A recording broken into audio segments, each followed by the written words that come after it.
Hello, hello, hello, Internet. I am Dave Lilly, the founder and creator of Flintlock and Fog, a Victorian era tabletop RPG that is set to come out this spring.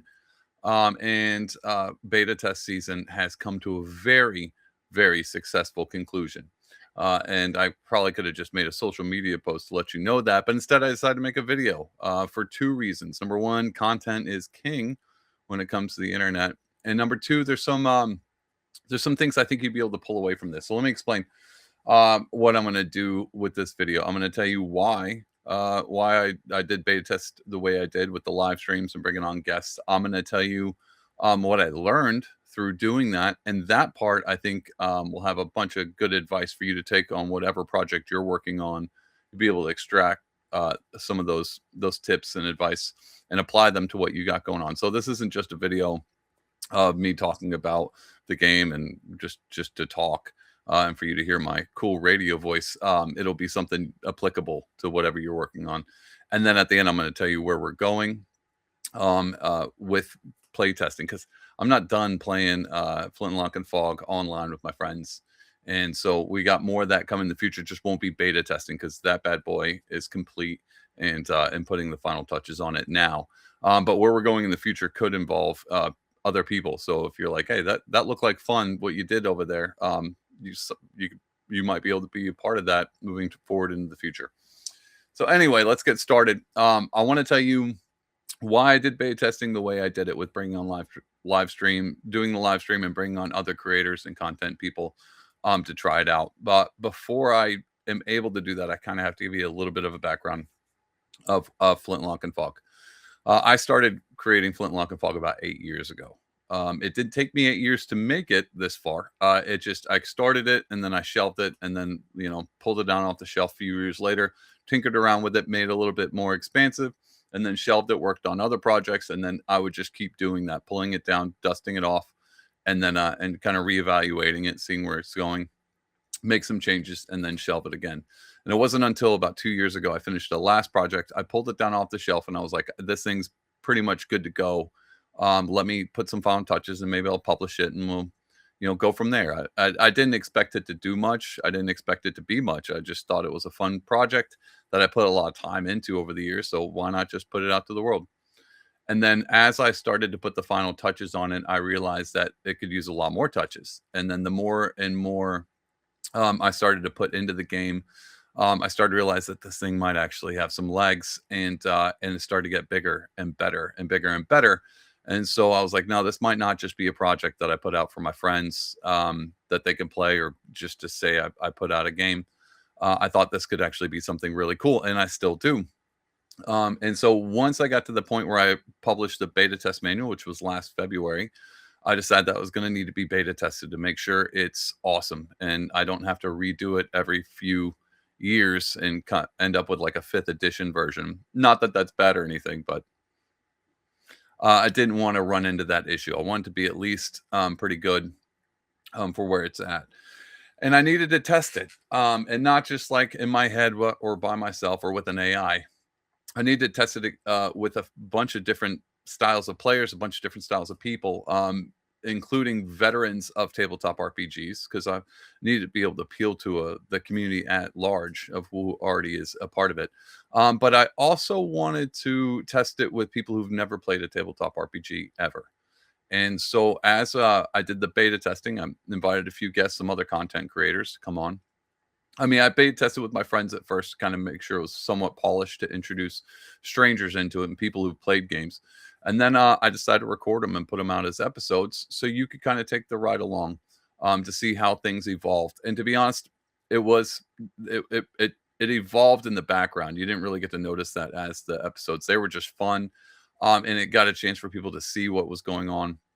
And I got not just the reactions of the people who beta tested it with me, but also people who watched it, people who were interested, and got to get their critiques and their advice and their questions in along with it. So why I did beta testing that way was because I wanted the expansive audience. Now, here's what I learned. Um, it was great to be able to put it out there. That was probably the first lesson I learned. Putting the beta testing out instead of keeping it behind closed doors, putting it out to the public opened up the audience to be able to give me even more information. And so it wasn't just, here are my beta testers. What do you think about the game? It was what do you think about the game that you've played it? And then reaching out to other people, or other people reaching out to me and be like, hey, I watched that episode and that was cool. And that would have been something I would have done. I would have went this way. Have you thought about adding this? What about this? Have you done this yet? And so it actually opened up the beta testing even more so. And I got a ton of great feedback. That was one of the things I learned right off the bat, was doing it publicly and putting out episodes. Number two, why it was a great idea to do it that way, started to build community right off the bat. That was one of the things I was struggling with a little bit, because I wasn't super involved with the tabletop RPG community. And to my fortunate outcome, the TTRPG community is great. They're just a bunch of great people who are creative. They like to make their own stuff, and they love when people do the same. And so I felt right at home, and just started pulling other creators in to see if they wanted to play the game, and lo and behold, they did. And I got to get their feedback. Now, most of them have played tabletop RPGs before, and so I needed that, because I've played them, but I'm not super versed, and that was great to get their opinions as to, hey, this is something that's already been solved with this game. Have you considered that? Or if you run into this problem, this is how this game's done it. These are things that I didn't know. I haven't played a ton of these other games out there outside of D&D. I wasn't even sure exactly how their mechanics worked. So it was a way to get uh, a lifetime of experience in playing games, all combined into one, to be able to help me share the load, and be able to solve problems I didn't even know I had. And so that was another great thing. And on top of that, it led to even more community building and meeting other people and seeing what they're doing. And it was just a great support to be able to see what projects other people are working on, and seeing how they deal with their projects and what they run into, and who they go to publishing, and what's their next step with their Kickstarter and things like that. And so doing beta testing in the public with episodes and the live streams that we did was a great way for me to be honest. It was for me to take 3-4 years of beta testing and shove it into one. And that's really what I wanted to get to, because I'm really excited about this game. I really think it's going to be great, and I'm really excited for the future. I wanted to do one other thing, because I realized that the community was so important. There's something that I think that is really important, and that's also supporting others. And so in this video, I want to give a shout out to the people that actually beta tested the game with me. And all of their links, the things where you can find them, are going to be in the comments. If you do anything from this video, if you're like, hey, I got that was great advice, I'll take that, throw that advice away and just go and follow these people and what they're doing, because everything that I got is from these people.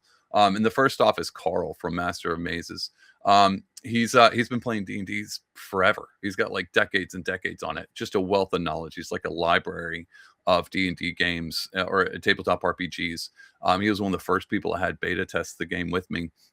And I got so much out of just talking with him, and him giving me advice, and him giving me feedback. And it was great right off the bat, because it was one of the earlier ones. And it made me super excited. So go follow Carl over at Master of Mazes. He has a website where they do blog posts. He also has a YouTube channel where they post episodes where they talk about gamings and what's going on in the community. And he's a great follow. Another guy I had on was Ian from Unfound Fables. Now, this one was pretty special to me, because he is a professional DM. He's a paid DM. And I was really curious to see what his take was on the game, as being someone who actually does this, and like does it well enough to be paid for it. And I got a ton from him, mainly about writing stories. And what I picked up with him, he's not just a DM, he's a writer. He's a guy who thinks about stories and thinks about narratives, and how do people experience those. So that was a great help for me when coming into this next season, where I'm going to be writing one shots and in campaigns. And so that was a great person to have on to beta test the game with me. The next up is a guy named Jonathan from Gaming Creations. Now, Jonathan is a bit like me. I'm an artist, and he's an artist as well, but he does wood burnings and like burns into wood and then creates them, all a part of the tabletop RPG community. Now, I'm an artist, and I know how difficult it is to wood burn, because I tried it and I was awful at it. But the thing about the wood burning is you can't make any mistakes. It's the same thing with like doing watercolors or sculpting. If you make a mistake, you got to start all over. So it takes a very particular kind of person to want to do an artistry that involves no mistakes. So I just wanted to point that out. I think people overlook that part. But Jonathan's one of my favorite people to have beta test because he's played D&D before, and he's familiar with the gaming, but he was wanting to learn to see how this game reacted, or at least held up with the D&D. And it did well, and I got that a lot out of him. But what I really got from Jonathan was extreme support. So if you pay attention to him, if you go find his page on Instagram at Gaming Creations, you'll notice that he makes art specifically for other creators that are in the game. And it says a lot about his character. He's just he loves supporting and loves pushing people, and to see what they need, see where they're going, and loves to follow their story. So that's a kind of person you're going to want to have around when whatever project you're working on. If you can bring other people in, find you a Jonathan that's going to come up behind you and just encourage you to keep doing it, and just be a supporting person throughout that stuff because it can get a little daunting after a while.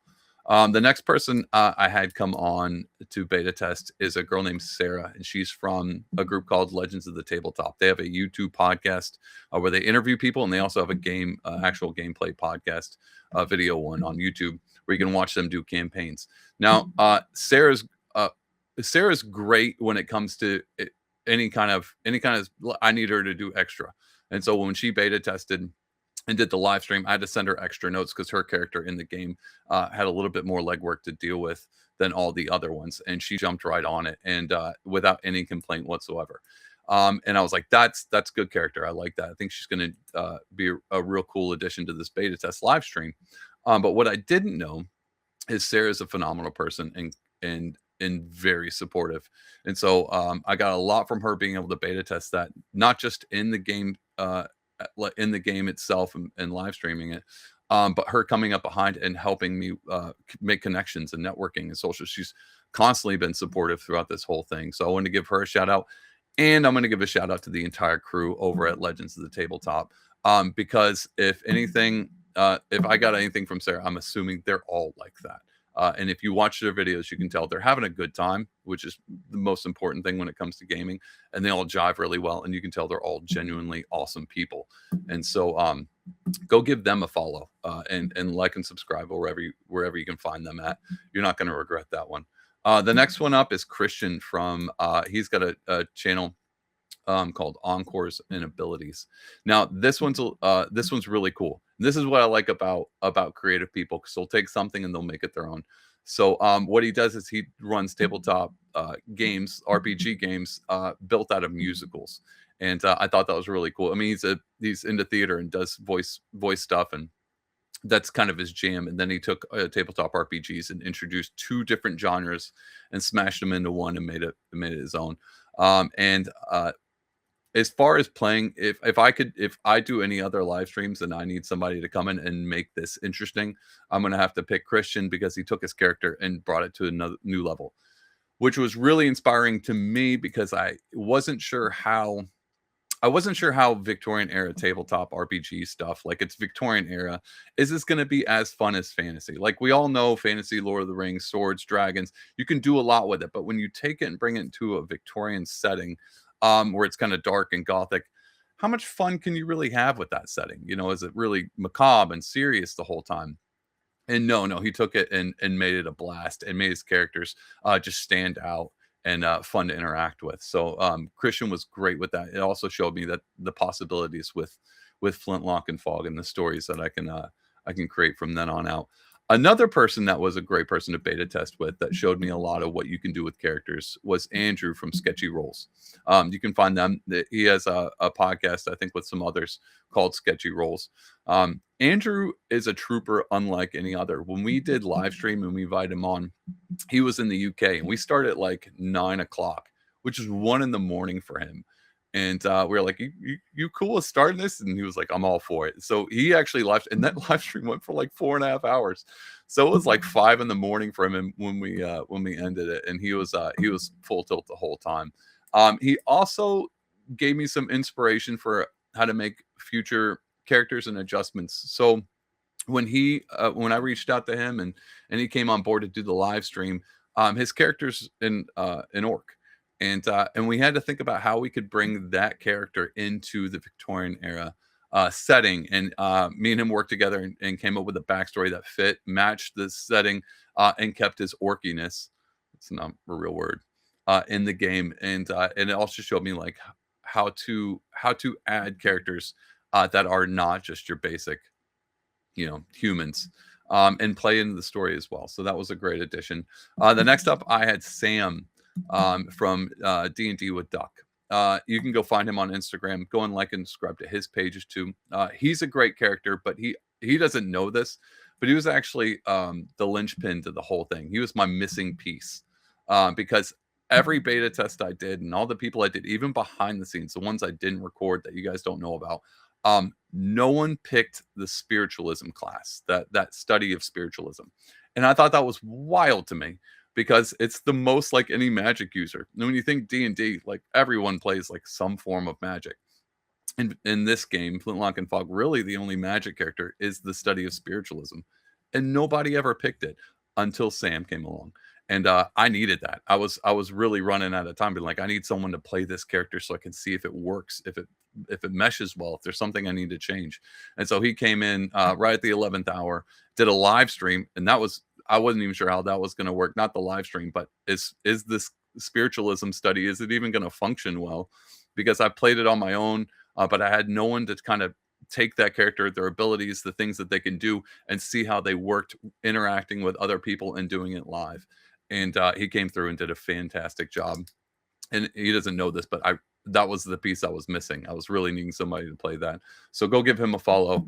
And one of the other ones that I have episodes up, but they weren't on live stream, and I want to give him a shout out because he helped beta test this before I even started doing any of the ones with lives or putting episodes out. And it's my buddy Jeff, and he has a podcast called Wasteland Free Radio. Now, me and Jeff go back way far back, and he was all on board. He's a gamer, super big nerd. We separate on a few like major issues, like world belief issues. He's a Trekkie, and I'm a Star Wars guy. And so it's nice to have a whole different mind frame when going into projects like this, because I'm really curious of what Trekkies think, because I think it's ridiculous. Still don't figure out how you could be a Trekkie and still be cool, but he nails it. And so Jeff over at Wasteland Free Radio, go into whatever podcast you have, whatever. I know you all listen to podcasts, and go look up Wasteland Free Radio and download that or listen to it and start off at episode 1, season 1. And so it's like a story episode. So it's not like interview. It's not like Joe Rogan. It's an actual story playing out with audio. The audio engineering is great. The quality of it's fantastic. The voice actors, one in particular is very, very awesome. Also very handsome. It's this guy. If you pay attention close enough, you might be able to figure out which one sounds familiar.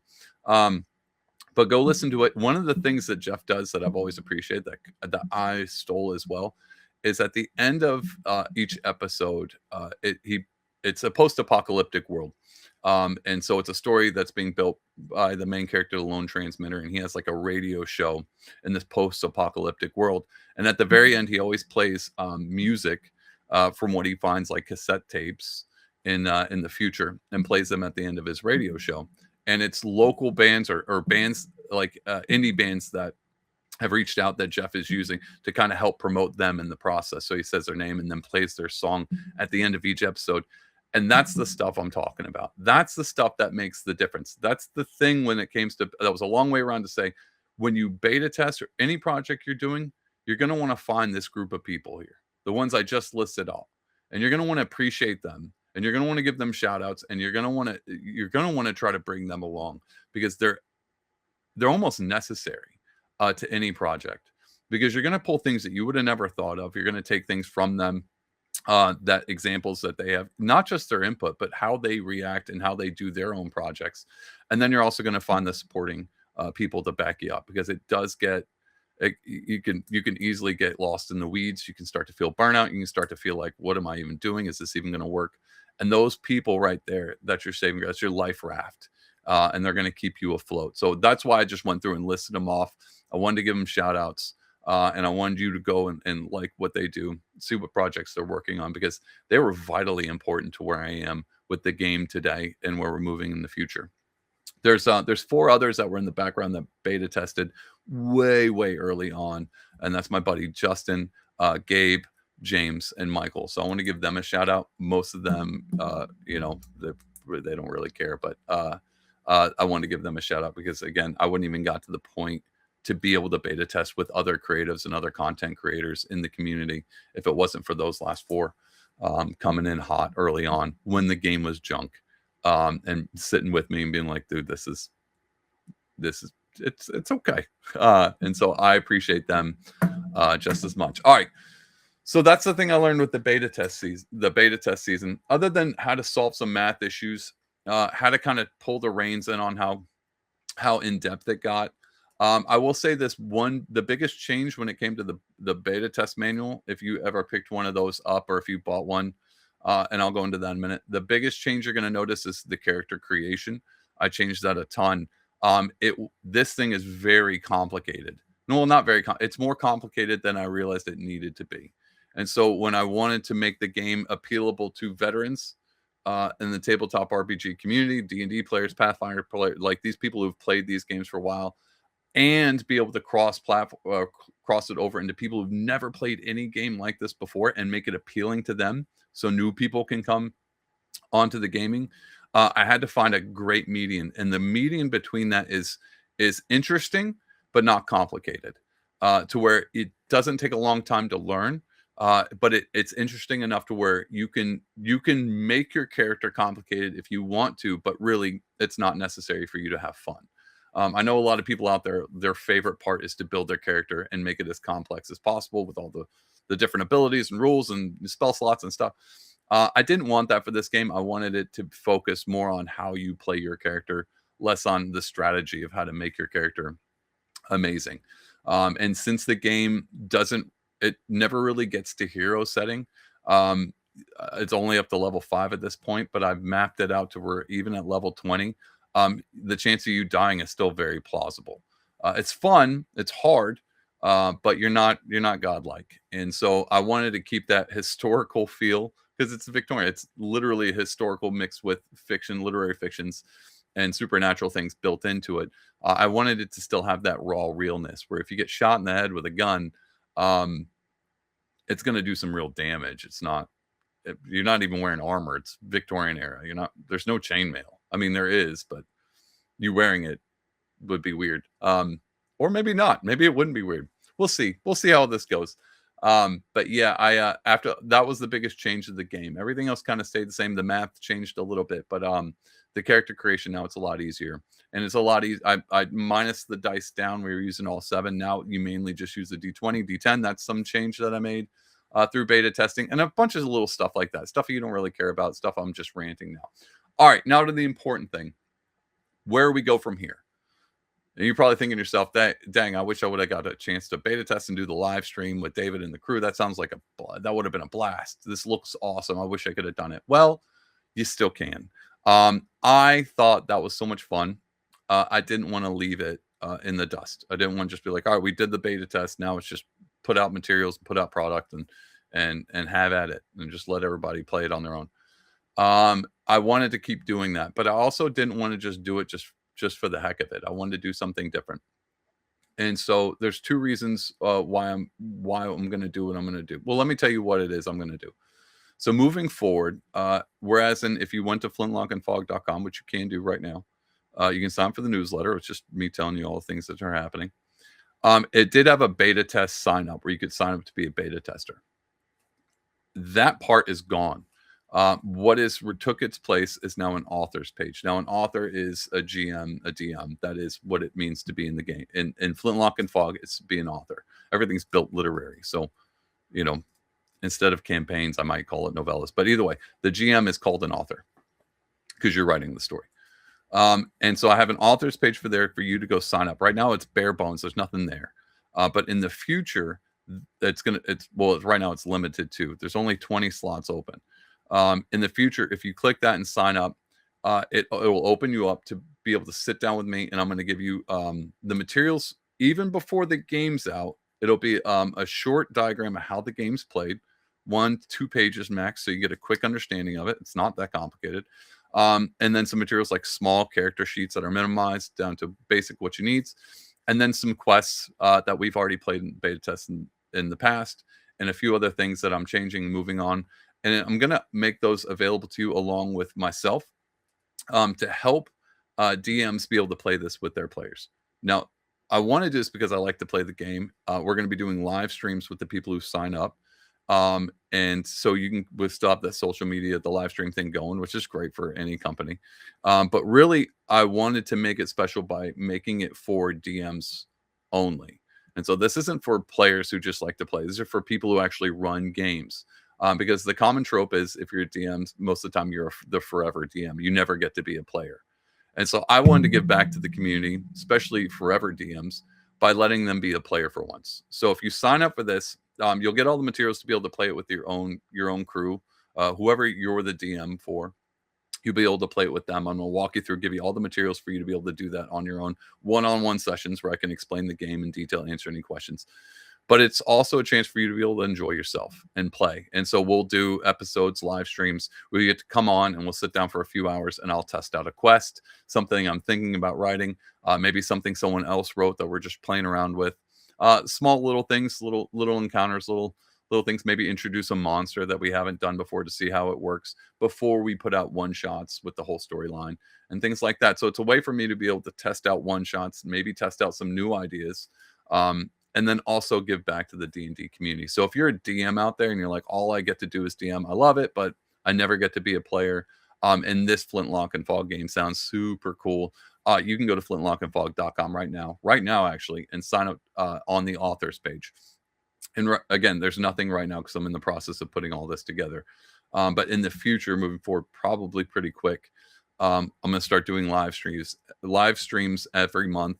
And then start pulling people that sign up for that in so they can play test the game, so they get a feel for it, how it works. And then I'm going to be able to help them be able to do it on their own with their own crew and all that good stuff. So that's where we're going when it comes to testing. And that was just a long way. That was just a long way around to tell you that beta testing was a success. I learned a ton. I made a ton of new friends, which is really what's important. That and had a ton of fun. And made testing not feel like work. It made it exciting, and it was also super encouraging to surround yourself with people who were supportive the whole time. You have to be able to take critiques, but even then, critiques were something I was looking for because I want it to be good. I want people to have fun. I want it to be something people get excited about, and I'm very excited for this year and what's coming out, and I want you to be excited too because it's going to be good. And also didn't want to close the doors on people who want to be a part of this game moving the ground up. So if you're like, hey, this game looks awesome, I'm a forever DM, I never get to be a player, and I would love to play this with my own players, go sign up for the authors page, and then I'll be moving forward and you'll be a part of that as I start working towards how to help DMs learn the game and play it with the other players, because really this game is nothing if people aren't playing it. And so that's the route we're going. Thanks for tuning in to this long social media post. That could have just been an email or a phone call. Instead, I made a 30-minute long video because why not? Why not do a 30-minute long video and talk about the past year? It's a long ride, and you guys are taking it with me. And so this is a great way to document. We'll be looking back at this video 10 years from now and be like, can you believe I made a beta test video about it ending? Who does that? And I'll just make fun of myself. Guys, thank you so much for tuning in. Don't forget to go into the description. The links I'll provide those for people. You can go find them, their YouTube pages or Instagrams, whatever's available. That way, and go give them a follow. And I don't think you're going to regret it.